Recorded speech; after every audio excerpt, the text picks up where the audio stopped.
What's going on, guys? In this video, we're going to be discussing passive income sources that I'm personally doing and sources that I haven't done yet, but I may be considering, and I will show them here on this video.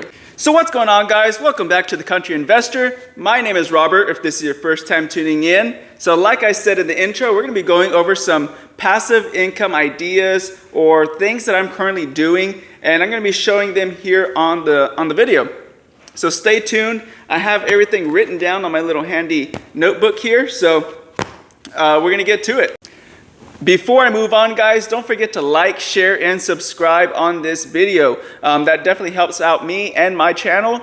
I do have a second channel. It's a bigger channel than this one. It's called Carrasco Ranch, and it's pretty much anything outdoors related if you're into that kind of stuff. Also, there's going to be links down in the description. Those are for different courses I do teach and different accounts that I do have. If you sign up with some of those accounts, you'll get some free money, up to I think $50 by depositing $100. So definitely check those out. Without further ado, let's get into this video. So the first one that I have here, so we're going to go over the ones that I personally do myself first, and then we'll go over some that I haven't tried myself, but that I've been thinking about or that I've heard about and that I'm really interested in. So they may be different than what you've probably heard more than likely, at least some of them have. So the first one that I do is YouTube. Obviously, you're seeing me here right now. So YouTube income, you know, it's gonna take a long time, years, usually it takes years to get to even making anything significant. But it is a good passive income source. So like I still get paid on my other channel for videos that I made 3 years ago. So again, it's a good passive income source, but it does take a long time to get there. But it is worth it as long as you continue to build on it too. Again, you don't have to make any more videos. You can just stop and it'll be 100% passive. But if you do want to grow a significant channel, you are going to have to put some work and effort into it. But it can be very, very passive. The next thing is courses. So courses are something that I personally do again, but you make the course once, you upload it, and then it's there forever, and it continues to pay you royalties as long as it continues to sell, as long as it's relevant to what's going on in the world right now. So if it's technology-based, that may be something that may have to be updated, you know, every 5 or 10 years. But if it's something that's like gardening, most things haven't changed in gardening. You know, it's pretty simple: dirt, nutrients, water. If you made courses on something like that, it'll probably continue to pay you for the rest of your life. So courses are a good way. There's 3 different major host sites for these courses. One being Udemy, second being Skillshare, and the other one being Teachable. I do have all three accounts. I kind of like Skillshare a little bit better, but I do also like Udemy. So it's between Udemy and Skillshare for me. Teachable is a little bit more complicated because you have to make actually like a whole website, I feel. So like I said, it's kind of up to you and what do you want to do. What is your preference? Skillshare pays you by the minute watched. Udemy is going to pay you by the courses sold. So it's kind of up to you. Where do you think you fit in better? The next thing is real estate. Real estate can be very passive, and it can also be a lot of work. But up front, nothing is ever really that passive. You're still got to do some type of work. There's something involved, you know, some type of research or some type of actual physical labor.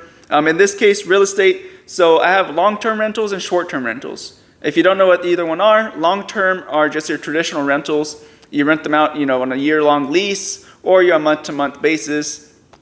Those are going to be your long-term. Your short-term rentals are going to be like your Airbnbs, your VRBOs, your vacation rentals.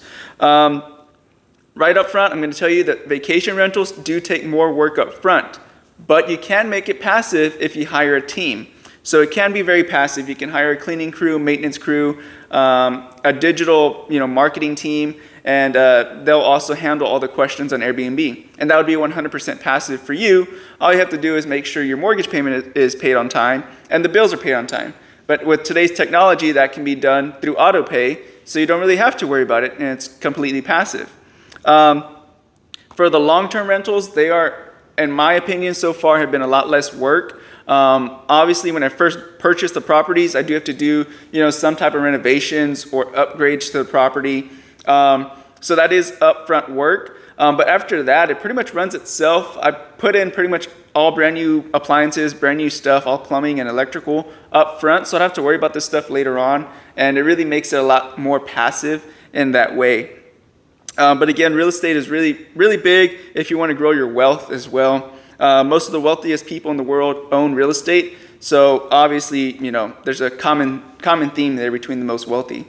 The next one we're going to go over is Amazon affiliate. So I am also an Amazon affiliate. So how does that work? Amazon affiliate is basically you create an account with the affiliate links through Amazon, and they give you like a little URL, and you put that down into like YouTube descriptions, or you can put it onto your website.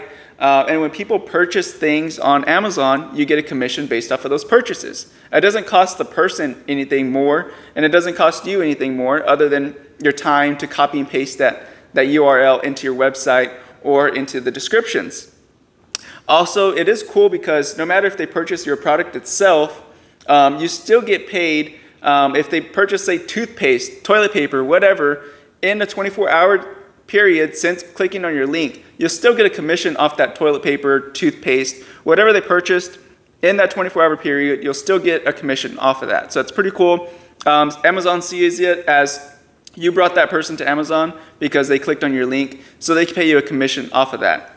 The next thing is investing in to cryptocurrency or stock dividends. Obviously, stock dividends, that's very passive. You just put your money in there. They pay you monthly dividends on that stock. Same thing with crypto. Crypto now pays a lot more interest. Most cryptos pay between 2 to 3% up to 12 to 16% depending on what crypto you're looking at.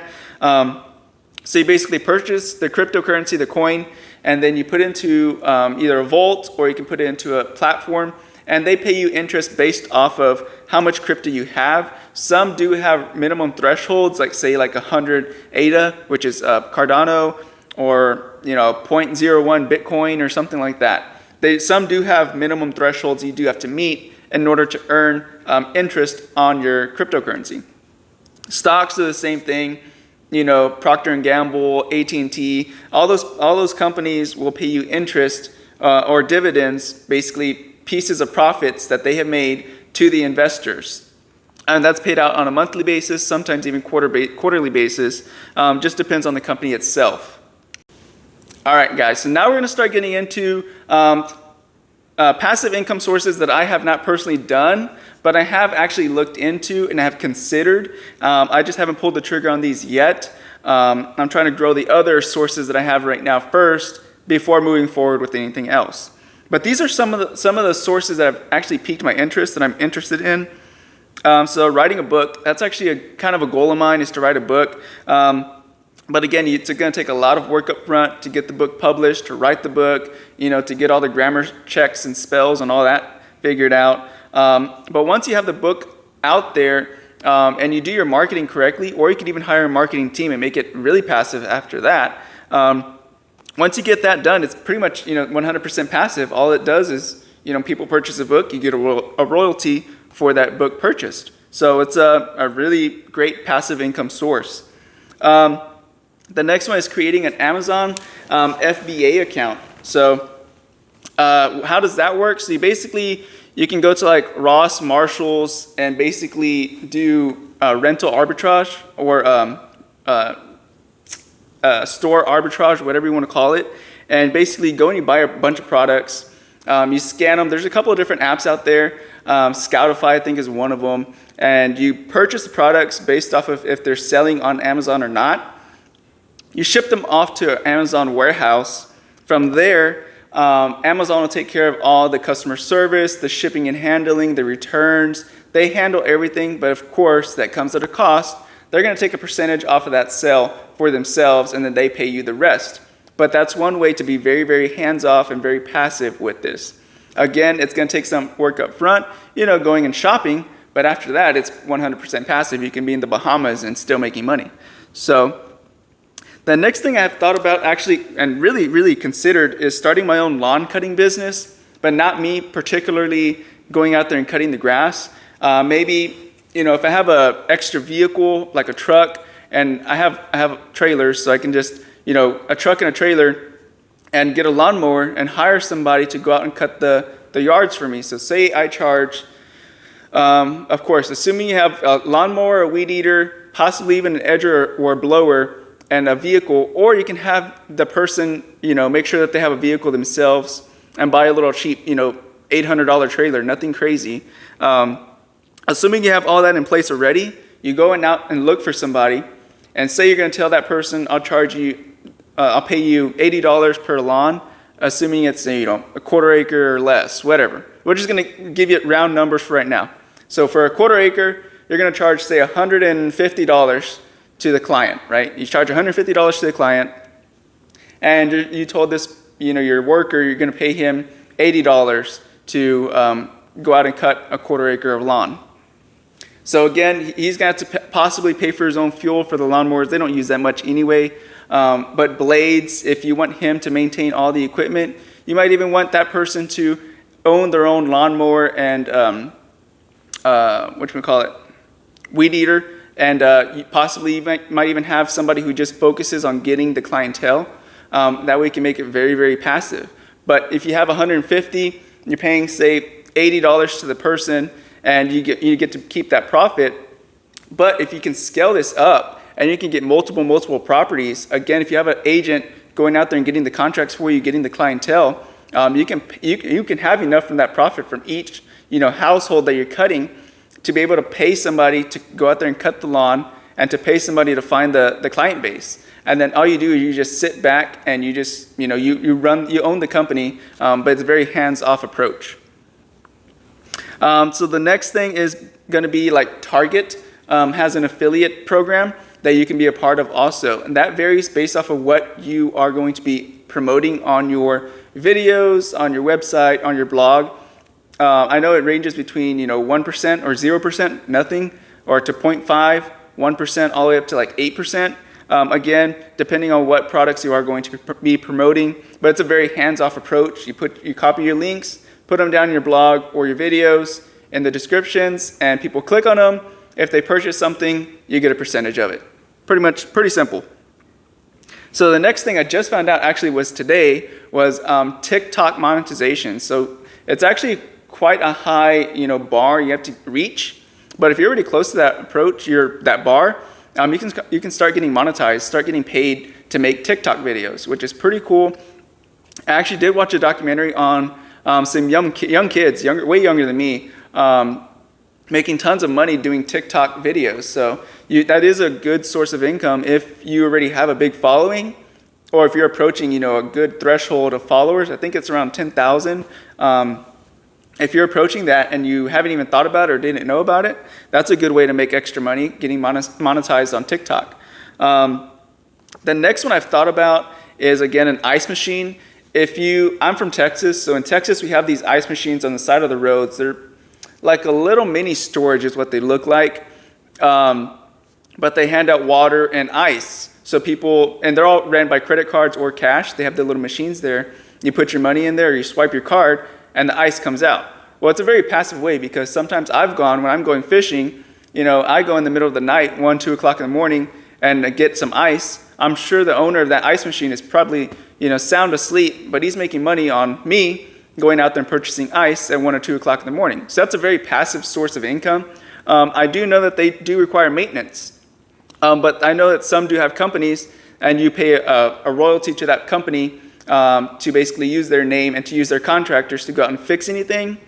Or if you are very handy, you could go out there and fix it, but that would remove the passive, the word passive from that business. But if you do it right, or if you even hire your own contractors, if you have your own multi ice machines, it would behoove you to kind of start your own little construction, electrical business, or just hire somebody else out at, say, $10, $15 an hour or $20 an hour, whatever that range is in your area, to pay somebody, and all they do is they're just in charge of the maintenance of those ice machines. So that's a good thing that I've kind of thought about, and I haven't acted on it yet. Like I said, I'm still working on other things, but that's a good one there for you guys. The next one is making audible books. So you can publish a book on paper, or you can publish one through Audible. So that one's pretty simple because obviously you just write the book, you upload it, you get it published, and you put it onto Audible. And every time that somebody purchases your book on Audible, you get a royalty from it, and you don't have to work anymore. You don't have to work on that book anymore. It's already done. All you're doing is just collecting the cash coming in from those book sales. The next one is going to be vending machines. Now these can be passive, or they can be, a working income. It depends how you handle the business. So if you have multiple vending machines, it would behoove you to honestly just hire somebody, pay them by the hour to go out and stock and do the maintenance on these vending machines on a weekly or daily basis, depending on how your business operates. If not, this would also, if you stock them well, I'm sure maybe once a week you probably have to go out there and stock these things. The other 6 days in the week, it's pretty passive.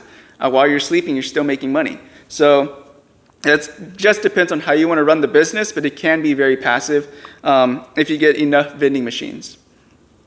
The next one I've thought about, and I just kind of heard about it of a company that just kind of did this, is a dog park. So the whole idea with the dog park is because I have a ranch, so there's a company out there that is offering like Airbnbs for dogs. So basically, you can rent out the space for your dog for a specific time, but it's basically like a dog park. Multiple people can rent it out, and they pay you a fee to take their dog out to run around. The requirement was you must have at least half an acre of vacant land. So I actually have a couple places I could do that on. But if I was to do this, I would open up basically a vacant property by 10 acres, 5 acres, whatever you got. Or if you already have it, you're just sitting with vacant land, open it up, and then maybe have like a barcode or like a credit card opener for the gate to open and close. So people pay, they swipe their card, the gate opens, and they're allowed to come in.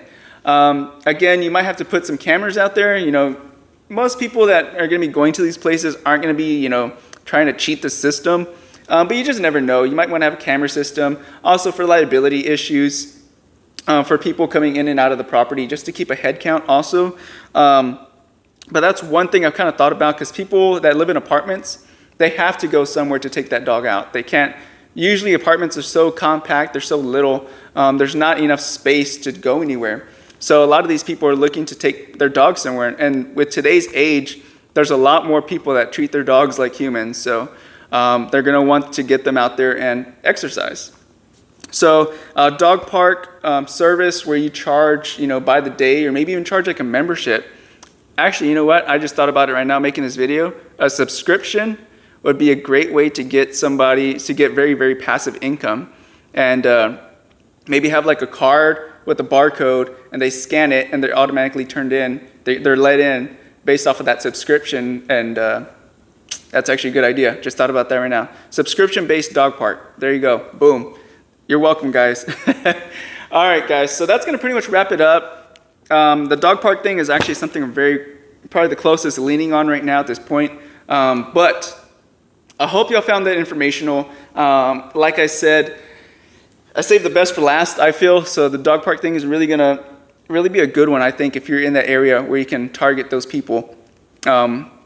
But yeah, guys, I appreciate you guys watching. I hope y'all found this valuable and got some information out of it, and maybe even something you never heard of or never thought of. But yeah, appreciate you guys watching. Until next time, be careful, be good, take care, and God bless, and we'll see you guys later. Bye-bye.